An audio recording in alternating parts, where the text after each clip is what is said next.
And now, to help us understand some of the trends emerging from the matric results is SABC specialist researcher Zinziswa Mani, who's here in studio with us. Zinzi, thank you so much for joining us. Really do appreciate it. Is there a lot to celebrate when it's really only 0.73% upwards, right? What does the real picture look like beneath that number? Look, Oliver, I think it is something to celebrate, looking on how our matric system has evolved over the years and looking at the number of learners that we had in the system. This is the highest number of students that we've seen since the advent of democracy.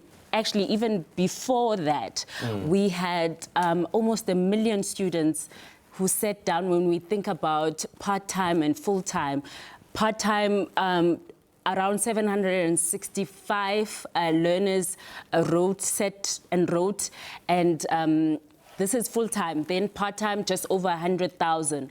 So it's a big number when we think about it.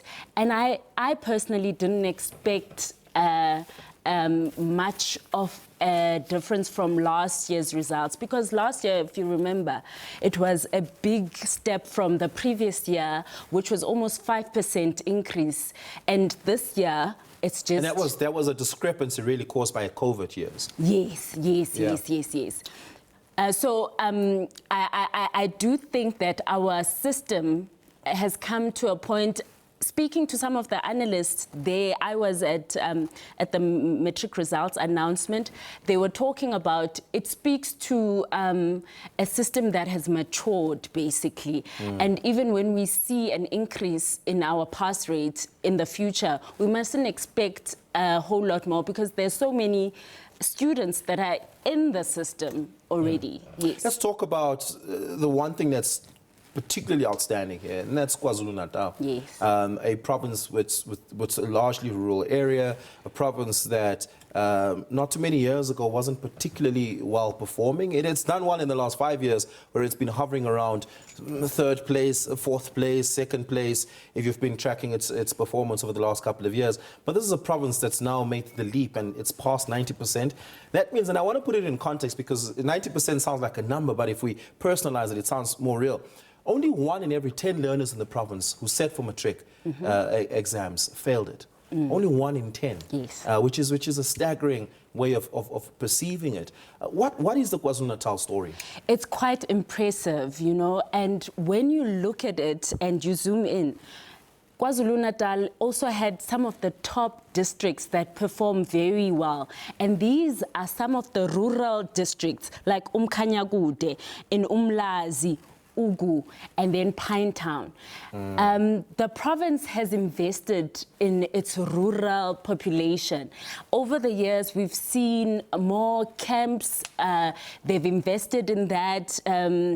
Extra classes, giving them more resources, the rural province as it is. In fact, sorry to interject there, what's fascinating is that about 66% of all bachelor passes come from non-fee paying school, yes. predominantly being in some of the poorer provinces with large rural populations like KwaZulu-Natal. Does the technical data give us a breakdown of exactly that bachelor pass picture in the province? Yes, it does. I always say that's where the meat is if you take the technical report, because they break down from quintile 1 to quintile 5. Yeah. So from quintile 1 to quintile 3, that's where the poorest are there. And that's where we found most of our bachelor passes.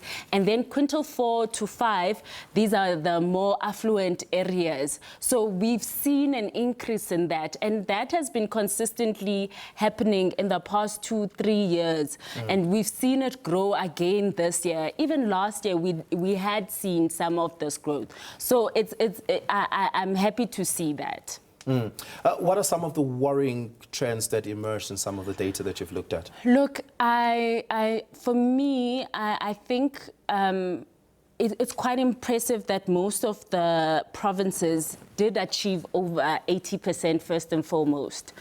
I think, though, provinces like the Eastern Cape should look at themselves in terms of, because the Eastern Cape came last and it dropped from last year's results. It's one of the provinces that didn't, it performed well in terms of, if we look at the percentage of it being 84.17, but it can do better. And then looking at the Northern Cape, that was quite, you just had the MEC from the Northern Cape. It proves that once you actually put in resources into people, they can actually have results.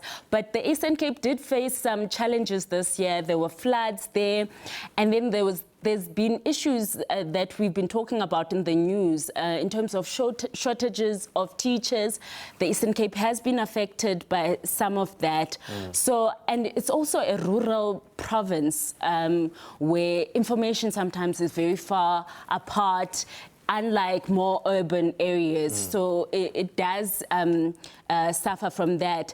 But KwaZulu-Natal has been quite impressive. I was sad to see Free State at number 2, because for 6 years it was at number 1, and it kept that. So it decreased by 1%, but it's still doing very well. It's one of the provinces when you look at, and we always look at and we're like, wow, they're doing so well, especially for a rural province also, the Free State. They're doing amazing.